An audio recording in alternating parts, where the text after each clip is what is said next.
welcome to the Orange County IDA Finance Committee meeting. The time is now 4:40. Can I get a roll call, Bill? Sure. Mark Green. Present. Jeffrey Christ. Here. Linda Muller. Here. 3 out of 4 members present. For staff, Bill Fioravanti, Kelly Riley, Marty Barras, Caden Jones, our counsel, Lino Sharetta, Rudy Zoda, and our CFO, Shannon Manisi is here, as well as our monitor, Brian Sandvich. That's everyone. All right.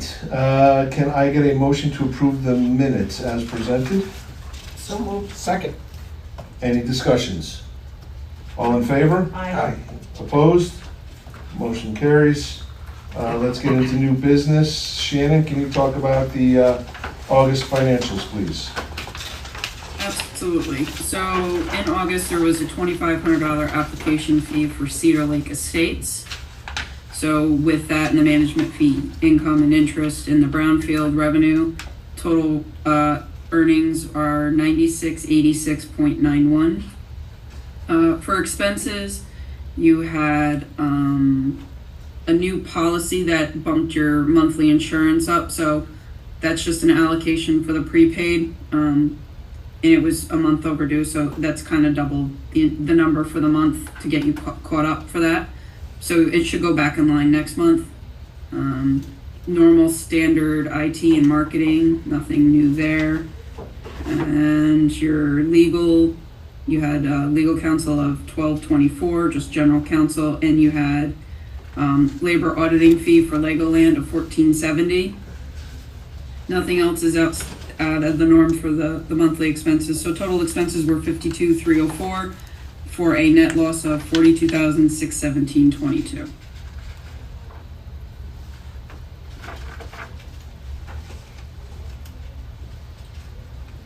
Any discussions about that? Any questions on any of those? No. All right, let's move on.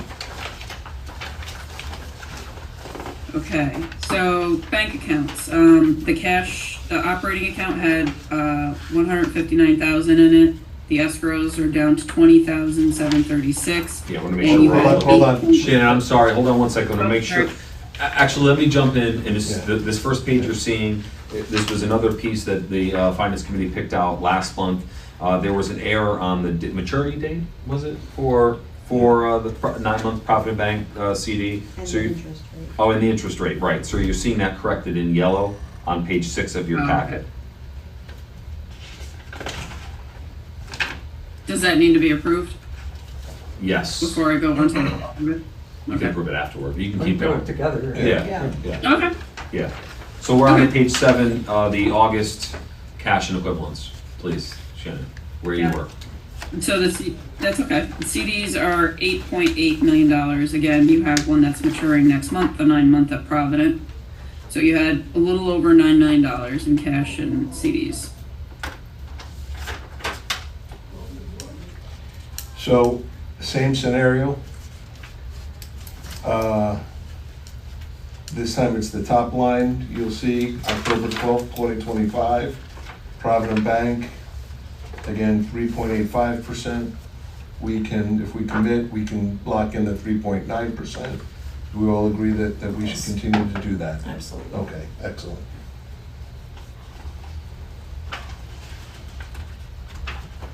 Will interest keep us going cash flow wise for the IDA? Now we, You said, Mark, you said that we'd get $136,000 for interest plus the 159, which is almost $300,000. Thank you. Quick answer, right? She's good. She's got her abacus out there. Those beads flying back and forth. So that should be adequate. That gives us over, close to 300,000 to December when the next one comes due. So I feel pretty strongly. And the other thing that Kelly has brought up several times, by keeping one of our assets in this T-bill, we can take money out at any time without penalty. I didn't realize So that. heaven forbid something happened, we wouldn't be penalized and we could just immediately, liquidate 100,000 or whatever. yeah, not the entire investment. We can keep the rest of the investment in there. So And that might be something to keep in mind in December, that maybe we take a slightly lower rate, but to ensure that we have that flexibility and liquidity. So Linda, I'm gonna ask you to remind me in this.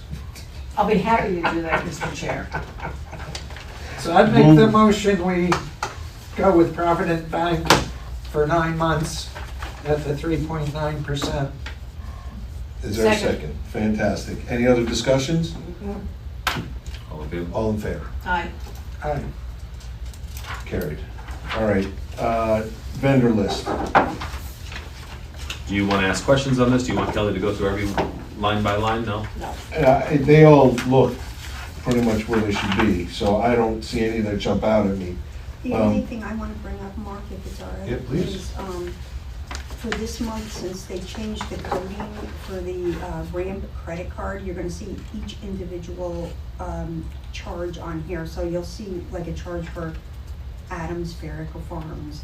Instead of us clumping it all together, you're gonna see the individual charges. Understood. But everything else is pretty much regular monthly stuff.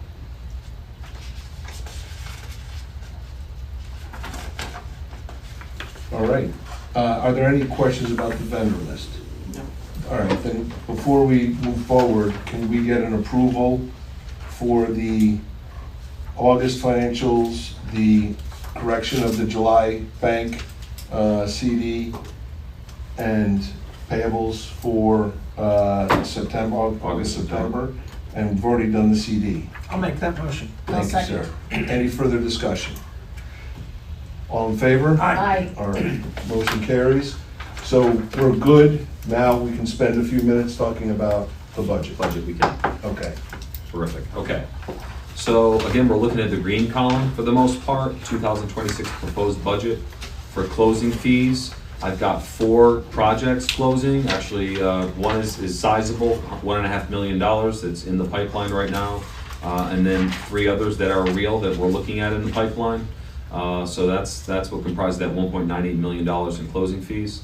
Application fees, that's 4 at $2,500 for $10,000. Management fee, again, that's calculated based upon the shared expenses, 14% from OCFC. IDA admin fees, those are kind of the transaction type fees that we talked about in the fee schedule. And we are combining these 2 line items. Shannon and I worked on this, IDA admin fees and other IDA fees. We're gonna combine those. The other IDA fees, I had 4 terminations in there for $10,000 and other transactions for $10,000, those fees. Interest earnings, this is based upon 2.75% of $6.725 million being invested. That's roughly $9 million minus $1 million for shovel ready, 2.275 million left in the checking account, but investing again, 6.725 million at 2.75% results in the interest earnings you're seeing. Yeah, I mean, Projected. I can tweak those. No. too. I mean, it is This is before the interest rate cut. exceptionally conservative, I think, but that's fine. Keep going on. Kind of the direction I was trying to go. Pass-through fees of $2,500, shovel-ready reimbursement. This would all be for our EPA brownfield grant that we're expecting heavy expenditures of around $200,000 in '26, and we'd be reimbursed for all of that. So that's recognizing the revenue coming in on that. Moving into expenses, salaries. That's budgeting 5% raises for all full-time staff, as I've been instructed to do. What happens is based upon what's approved later. But 5% raises for full-time staff plus an intern for 8 weeks. That's where that salary figure comes. Employee benefits, payroll taxes, and fees are all kind of relative to the salary line. So those are in line. 401k retirement, also in line with what we've been contributing recent years. Deferred compensation, that's another one where it's discretion of the board, of course. But I've been asked to budget that amount so that at least it's in there to be discussed for any deferred compensation. Fiscal audit, assuming we're continuing on with the same cost structure there, 19.5. Insurance, it's what we've been paying plus adding an increase to our umbrella coverage from $2 million to $3 million. That was recommended by council based upon the litigation that we were involved in. So that really our coverage should be higher, and adding cyber insurance, something that we actually just applied for, and we'll have more specifics on the cost on that. So that's the increase there. Also, just our bookkeeping in line with what it's been. The monitor, just assuming a number below what they're authorized to bill us of $225,000. Professional fees, that's mostly para support.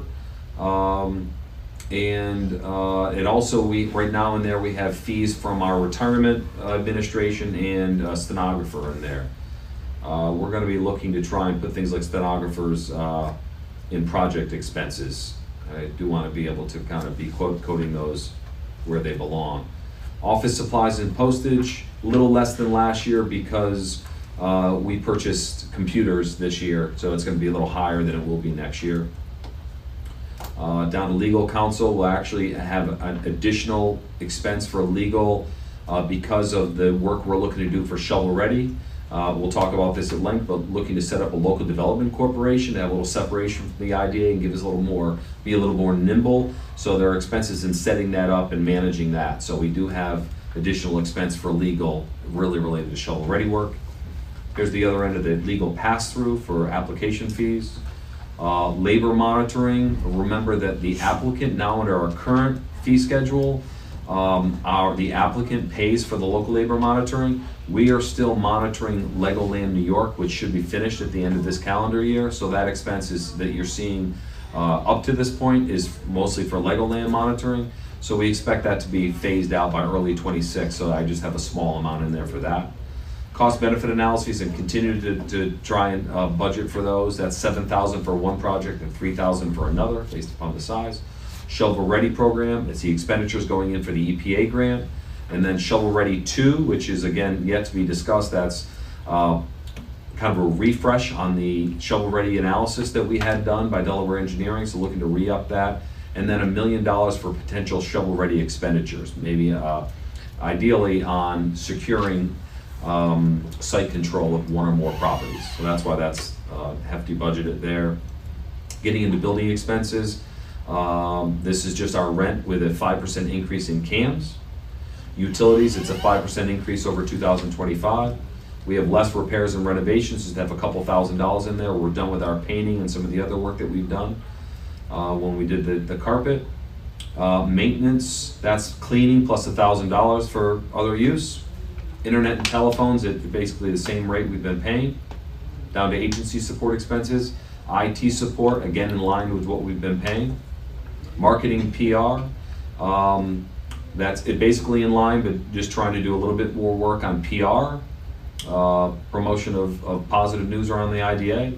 Membership and events, this is incorporating some conferences, and 2 of us going to the New York State EDC annual meeting, to their Economic Development Conference, 2 going to the Innovation Summit that Jeff and I went to last year, and 2 at a industry sector-based conference. In this example, I use Semicon West, semiconductor conference, 2 of that. So that's cross-country, so a little more expensive. And then I have money in to do a sponsorship of one of these events if we want, like New York State EDC, we've been trying to support their efforts. So that's what comprises the membership events. Training and education, just try and keep that number in there, mostly for Paris and other reporting type of training, really ongoing operational support for the admin staff that they've been receiving the last couple of years. That's total expenses. So you're seeing a net surplus of $125,359 based upon those projected expenses and revenues.